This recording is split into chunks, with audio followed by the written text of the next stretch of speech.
Сайн байцгаана уу хүүхдүүд ээ. За эх нэгд өдрөөс эхлэх гүйцэтгэлийн үнэлгээний цахим шалгалтанд хэрхэн ажиллах талаар заавар хүргэе. За ингээд exam.cig.EEC.mn гэсэн сайтаар 6-аас 12 дугаар ангийн сурагчид маань нэвтрээд за цахим төхөөрөмж буюу компьютер, за таблет, Wellbook, Chromebook зэрэгээс орж болно. За ингээд регистрийн дугаараа сонгоно. Регистрийн дугаараа. За үсгээ бол ингээд хоёр үсгээ тий. За магадгүй ингээд өөрийнхөө регистрийн дугаарыг хийгээд за нууц үгийг бол тухайн шалгалтыг авч байгаа хянагч багш шалгалтыг эхлэхээс 10 минутын өмнө та бүхэнд өгнө. 10 минутын. Тэгэхээр та бүхэн яах вэ гэхээр шалгалт эхлэхээс 10 минутын өмнө шалгалт өгөх анги танхимдаа байраа хэлээд цахим төхөөрөмжийнхөө ард суугаад хянагч багшийнхаа зааврыг яах нь хүлээх нь шүү дээ. За ингээд нууц үг бол шалгалт болгон дээр өөр байна. 10 минутын өмнө бол хянагч багшаар дамжуулаад та бүхэнд хүргэнэ. За нэвтэрч орсны дараа бол юу харагдах ёстой вэ гэхээр чиний нэр гарч ирнэ. Мөн сургууль, ангичин гарч ирэх ёстой. За нэр хэсэг энд байна. За сургууль энд байна. За энд ангиж харагдах ёстой. За ингээд өгөх шалгалтын дараа. За ингээд шалгалтын цаг бол яг л 40 минутын хугацаанд үргэлжлэнэ. За 8 цагаас шалгалт эхэлнэ гэсэн бол та 8 цаг 7 цаг 55 минут гэхэд цахим төхөөрөмж дээрээ шалгалтын нууц үгээ хийгээд орчихсон байна гэсэн. Шалгалтаа эхлэх товчийг бол дарахгүй. За тэгээ 8 цаг яг болоход эхлэх гэсэн товчийг дарна.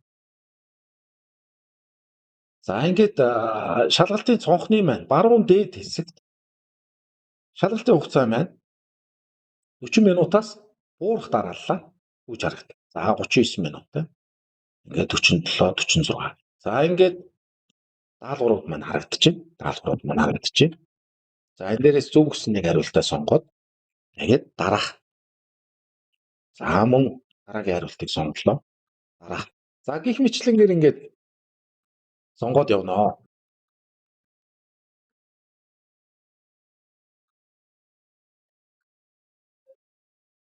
За ингээд бүх асуултандаа зөв хариулт өөрийн зөв гэж бодсон хариултаа сонгож дууссаны дараа дуусгах гэдэг товчийг дарна.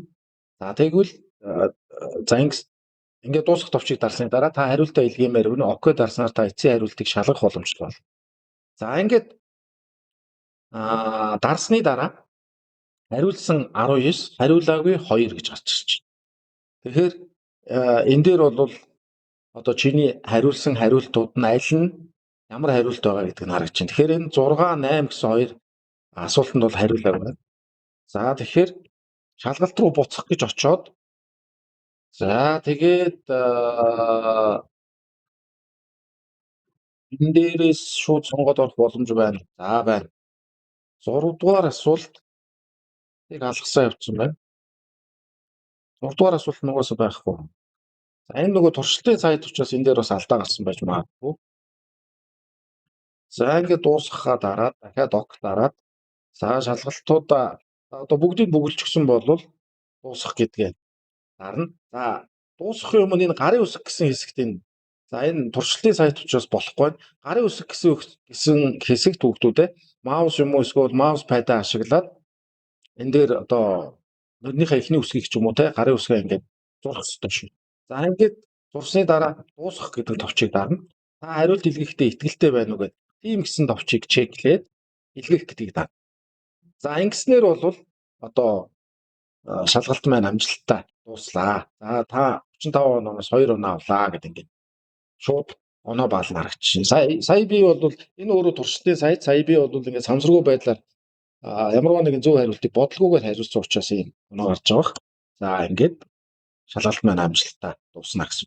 Хэрвээ таны одоо төхөөрөмжийн цэник дуустдаг ч юм уу, таны төхөөрөмж гинт тодорсон тохиолдолд таны бүх асуултууд хадгалагдана. Та нөөц төхөөрөмж дээр суугаад буцаад одоо регистрийн дугаараа хийгээд нэвтрэх нууц үгээ хийгээд ингээд орсон тохиолдолд таны одоо хугацаа болон асуултууд яг хамгийн сүүлчийн байдлаар хадгалагдсан байх ёстой юм шүү. Тэгэхээр хүүхдүүдээ янз бүрийн байдлаар техник тоног төхөөрөмж саацсан тохиолдолд битгий айд сандраарай.